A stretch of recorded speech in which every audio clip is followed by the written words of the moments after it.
So this right here is my Bee Balm. I've made videos about it before, but today I spent a very good amount of time harvesting this and my chocolate mint. And really, I spent more time putting it away than I did harvesting it. Now, this is the second time in less than a month and a half that I have harvested over 2/3 of this plant. And there is an insane amount of this plant left. So if you can imagine, 2 harvests of over 2/3 is a lot. This is after the second harvest. So the first harvest, it took up all of this space. It was growing over the time. It was growing all in this space. It was taking over my rose bush. It was growing all right there. It spread in less than a year and a half to take over 1/3 of a 500 plus square foot garden bed, which is absolutely mind-blowing to me, that one plant can spread easily 150 square foot in a growing season. And so whenever I was taking the plants off, I was not being gentle about it, because all of these roots down here, they're going to spread out like rhizomes. They're going to harvest insects, which they do. I found a lot of really cool and really creepy insects in there. It's just the natural process of growing things. But I know that this plant is an absolutely ferocious grower. There is no taming plants in the mint family. Bee Balm especially. I've made videos before where I've harvested all the purple flowers on it that produced during the spring, and I dry those for tea. They're really cool, spiky, pretty flower. I've also seen some Bee Balm flowers in a red. I don't know if that's a cross. It's definitely a strain that I don't have. I only have seen in person purple flowers, just seen other color flowers on different videos. And so since this plant grows so ferociously, it doesn't care what it takes over. Here was a Gerber daisy I planted 2 years ago, and this plant started way over here, this Bee Balm, and so it is completely shaded out the Gerber daisy. It took over all of the pepper plants all the time. I didn't even know that the Gerber daisy was still there. This grows just at such an insane rate. So I don't discriminate, and I'm ferocious about taking the vines off. I just pull whatever I want. Sometimes it's the root system. I will compost the leaves of the plant and whatever's left of the stem after harvesting. I will absolutely not compost the roots, because it doesn't take much for these roots to take off and just vine out into the plant, into the compost, and take over. This is kind of the root system, and all of this will create roots and just keep going. It's more like a rhizome really than anything. You can see just how crazy the root system is right here, and it's taking over. I have a cousin plant here, the chocolate mint. They're in the same family, and you can see here the roots just taking over, and this is after me pulling up a good amount of the plant. And that's exactly what Bee Balm does. The roots just kind of take over and spread every year, and once you have it, that's it. You have it for life. So I see a lot of people saying that it's insane to get a package of Bee Balm seeds, $5 or whatnot, organic seeds. I think that's actually really cheap. I paid $4 for one organic plant start.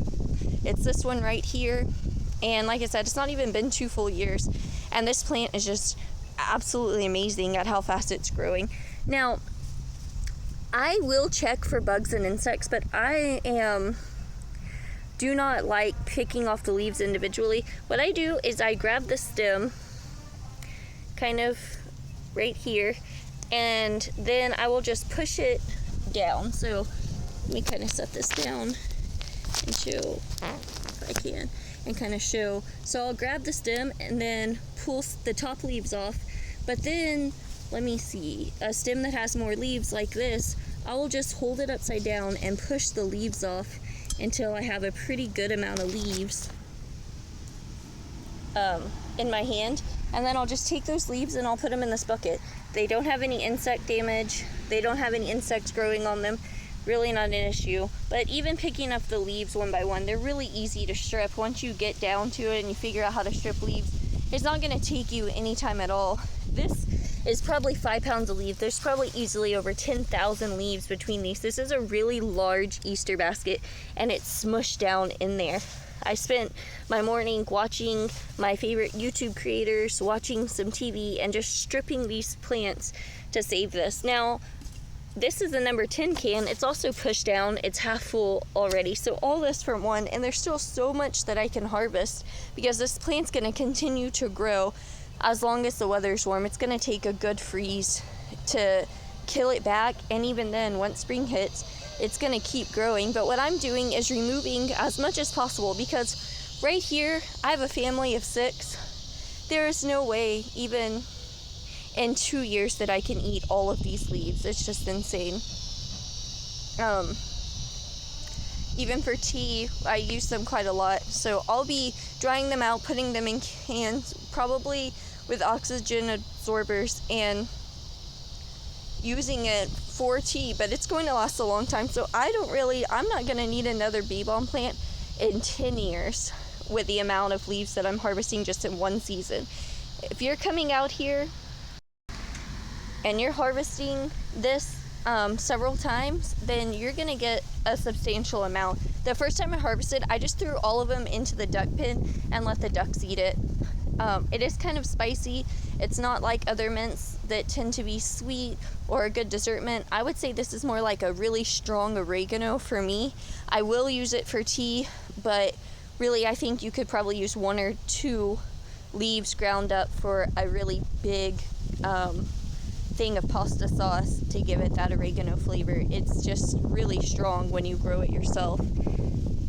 So this is it. This is our bee balm, our wild bergamot. It is huge. It is ferocious. It will take over your garden. So please don't even worry about seeds. I would just say buy a really solid plant start, put one in. But if you are a new gardener and you make the mistake of not knowing, because I didn't know, and at the time I bought this, it was really hard to get seeds shipped. I would have very well bought a pack of seeds and sprinkled it all over this garden. And I can imagine what that would be like, considering this one plant is just taking over the entire garden on this side. And there are, like right here, that right there is actually the dried seed head from one of the flowers. So there are going to be more. It's going to spread through seed. It's going to spread through its rhizomes. It's going to take over other plants like this poor Gerber daisy is. And no matter how much you cut it back, it's just going to keep growing back. So it's a great plant for teas. It's really great for seasoning. It is wonderful. It has medicinal uses. When I had COVID, I used it to kind of calm my tummy, help me keep something down, and the really strong flavor helped kind of clean out my sinuses. It would basically the same as eating spicy food. It just really clears everything up. But you have to be careful because the oils of this plant are very strong, and when you get them on your hand, like I'm harvesting thousands and thousands of leaves in one day, I'm getting it all over my hand, I'm touching my face, it does get itchy. It's not because you're allergic to it, it's just because there are a lot of oils. That's what gives it the strong flavor, that's what gives it its strong smell. But this is an incredible plant, and I say as long as you don't go crazy and plant more than 1 or 2. I would not go out there and sprinkle seeds of this plant everywhere. You'll never get rid of it. It will take over everything in your garden. But the cool thing is, as I'm cutting out these things, and I'll also strip these of the leaves and make more,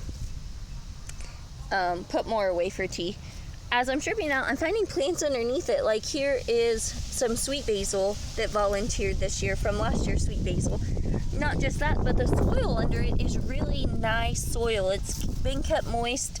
The bee balm plant has really broken it down. And also all I have to do, now this is the root of the chocolate mint, bee balm's cousin, is rip out the roots. And then all of the soil that the roots are in, it's really loose and it's really nice. So this is going to be really good for like my carrots, any root crops. That's what I'm going to plant in here. I'm just going to sow thousands of carrots and root crops.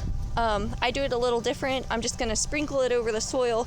So bee balm really has so many positive things because it prepares the soil for the next everything that's coming in fall, all of my root crops. It is great for medicinal use. It is great for treatments. It is great for seasoning. It grows ferociously. It's just something that you're not going to have to worry about.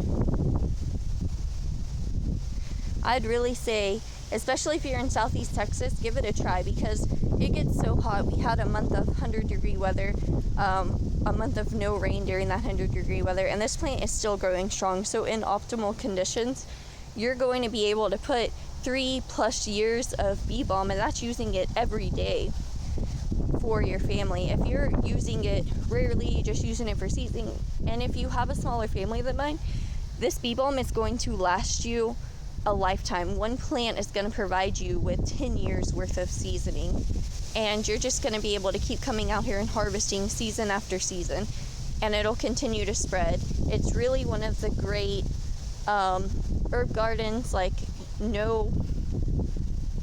I guess one that you don't fool with. You don't have to worry about watering it. You don't have to worry about picking it regularly. You don't have to worry about if you harvest too much or it being finicky. It's just a really good, solid, no work plant, and I highly recommend you try it.